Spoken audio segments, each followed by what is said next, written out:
আমি যখন এগুলো প্রথমবার দেখেছিলাম তখন আমার কাছে কোরআনের মতোই লেগেছিল। সবকিছুই তো দেখা যাচ্ছে কোরআনের মতো। এবং এটি আমি দেখিয়েছিলাম একজন অ্যারাবিক স্কলারকে, যিনি একজন লেকচারার। আমি তার নামটি ভুলে গিয়েছি, কিন্তু যখন আমি এগুলো তাকে দেখিয়েছিলাম তখন তিনি তাকাচ্ছিলেন এবং ভাবছিলেন। তিনিও ধরে নিয়েছেন এটি কোরআন, কিন্তু তার কাছে সন্দেহ হয়েছে যে কোরআনে এই শব্দটি আছে কিনা। কিন্তু তিনি স্মরণ করতে পারছেন না যে কোরআনে আব্বানা শব্দটি কোথায় রয়েছে।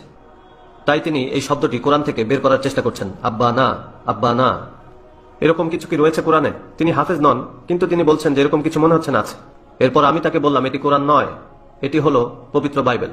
এগুলো হলো খ্রিস্টান কিতাবুল মুকাদ্দাস, খ্রিস্টান কিতাবুল মুকাদ্দাস, খ্রিস্টান কিতাবুল মুকাদ্দাস। এগুলো মুসলিমদেরকে বিনামূল্যে দেয়া হচ্ছে। গরিব মুসলিম, পোর মুসলিম, বিশেষত অনারব অর্থাৎ যারা নন অ্যারাব, যেমন Bangladeshi, Pakistani, Indonesian, Malaysian, Nigerian, Ghanaian, মিশরীয়, ফালাহিন, তারা এটাকে গ্রহণ করবে, এরপর চুমু খাবে, তারপর এটা